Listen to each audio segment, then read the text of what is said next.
नमस्कार दोस्तों, एलडी बाबा क्लासेज में आपका स्वागत है।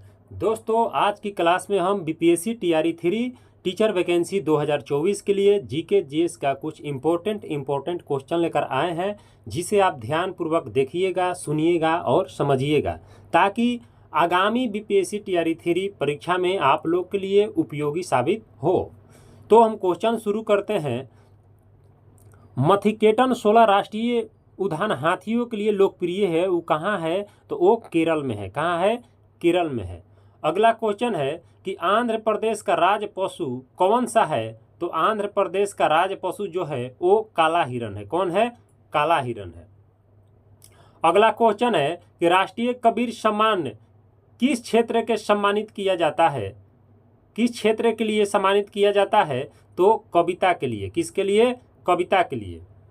अगला क्वेश्चन है रत्नागिरी की खदानें किस राज्य में पाई जाती है? तो रत्नागिरी की खजानें जो होती है वो महाराष्ट्र राज्य में पाई जाती है।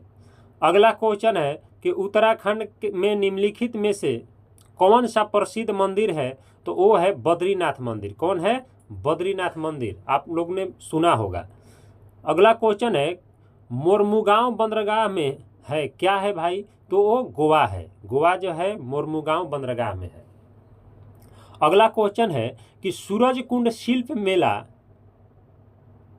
किस स्थिति में आयोजित किया जाता है? तो हरियाणवी स्थिति में आयोजित किया जाता है। अगला क्वेश्चन है कि वह पहली भारतीय महिला वैज्ञानिक कौन थी जिन्होंने कार्बनिक, रासायनिक और औषधीय पौधे के साथ काम किया था? तो वो थी असीमा चटर्जी। कौन थी? असीमा चटर्जी थी। अगला क्वेश्चन है कि कोस्टल आर्किड किस राज्य का फूल है? कोस्टल आर्किड किस राज्य का फूल है? तो अरुणाचल प्रदेश। किस राज्य का है? अरुणाचल प्रदेश का है। अगला क्वेश्चन है कि आईसीटी का सामान्य संक्षिप्त नाम क्या है? तो है सूचना और संचार प्रौद्योगिकी। आगे क्वेश्चन देखेंगे कि खजुराहो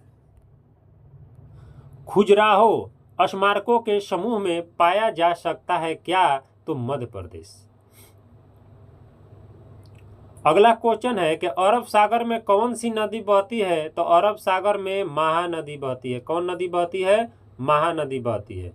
अगला क्वेश्चन है कि बांग्लादेश में प्रवेश करने के बाद गंगा की मुख्य शाखा के रूप में जाना जाता है, तो पद्मा नदी के नाम से जाना जाता है। कौन सा नदी? पद्मा नदी। अगला क्वेश्चन है कि valley of flowers national park किस राज्य में स्थित है? तो उत्तराखंड। किस राज्य में स्थित है? उत्तराखंड में स्थित है। अगला क्वेश्चन है कि अंतर्राष्ट्रीय अंतरिक्ष स्टेशन में 340 दिन बिताने के बाद पृथ्वी पर लौटने वाले अमेरिकी अंतरिक्ष यात्री कौन थे? तो डगलस हर्ले। कौन थे? डगलस हर्ले थे।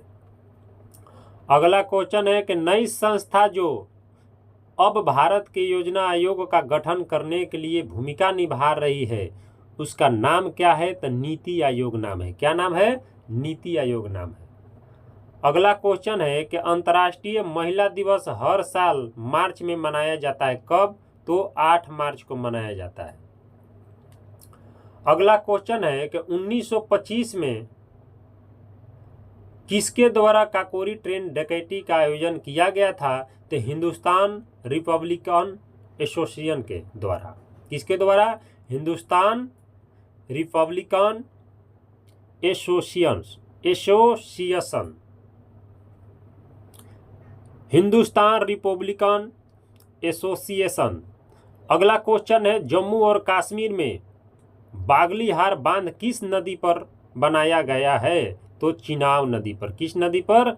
चिनाब नदी पर बनाया गया है। अगला क्वेश्चन है कि इंदिरा गांधी राष्ट्रीय कला केंद्र का मुख्यालय कहाँ है? तो इसका मुख्यालय है नई दिल्ली। कहाँ है? नई दिल्ली है। अगला क्वेश्चन है कि पानी पर आधारित वस्तुएं तैरती है आर्किमिडीज के सिद्धांत के आधार पर। किसके आधार पर? आर्किमिडीज के सिद्धांत के आधार पर। अगला क्वेश्चन है कि राजाजी नेशनल पार्क में है, क्या है? तो उत्तराखंड है।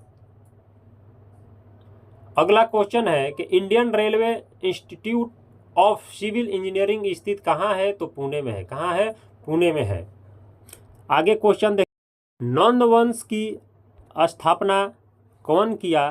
तो महापद्म या उग्रसेन। अंतिम शासक इसका कौन था? पूछ दे तो अंतिम शासक जो था वो घनानंद था नंद वंश का। अगला क्वेश्चन है कि मौर्य वंश का संस्थापक कौन था? तो मौर्य वंश का संस्थापक जो था वो चंद्रगुप्त मौर्य था। और कह दे कि अंतिम शासक कौन था? तो अंतिम शासक इसका कौन था? बृहदत्त था, बृहदत्त था। अगला क्वेश्चन है कि गुप्त वंश का संस्थापक कौन था? तो गुप्त वंश का संस्थापक चंद्रगुप्त प्रथम था। अब कह दे कि अगला इसका अंतिम शासक कौन था गुप्त वंश का? तो स्कंदगुप्त था। कौन था? स्कंदगुप्त था। अगला क्वेश्चन है कि शुंग वंश का संस्थापक कौन था? तो शुंग वंश का संस्थापक जो था पुष्यमित्र शुंग था। अब पूछ दे कि इसका अंतिम शासक कौन था? तो अंतिम शासक था देवभूमि। अगला क्वेश्चन है कि सातवाहन वंश का संस्थापक कौन था? सातवाहन वंश का संस्थापक जो था वो शिमुख था। और सातवाहन वंश का अंतिम शासक कौन था? तो इसका अंतिम शासक यज्ञ शतकर्णी था, यज्ञ शतकर्णी था। अगला क्वेश्चन है वातापी के चालुक वंश का संस्थापक कौन था? तो पुलकेशिन प्रथम। कौन था? पुलकेशिन प्रथम था। अंतिम शासक इसका कौन था? तो कृतिवर्मन चालुक्य था। कौन था? कृतिवर्मन चालुक्य था।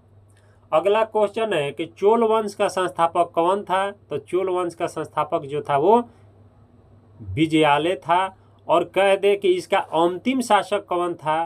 तो अथिराजेंद्र, अथिराजेंद्र था। अगला क्वेश्चन है कि राष्ट्रकूट वंश का संस्थापक कौन था? तो दंती दुर्ग था। कौन था?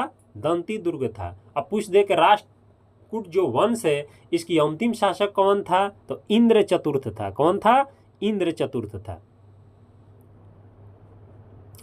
इंद्र चतुर्थ था।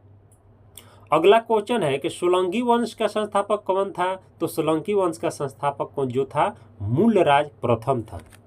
आगे क्वेश्चन देखेंगे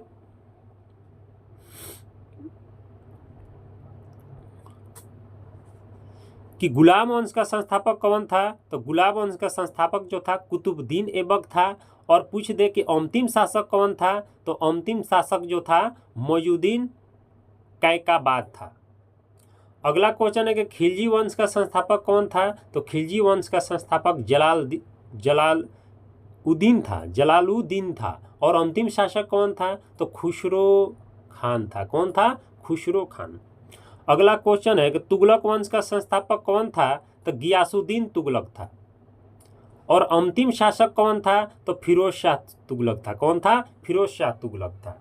अगला क्वेश्चन है कि लोदी वंश का संस्थापक कौन है? तो बहलोल लोदी है।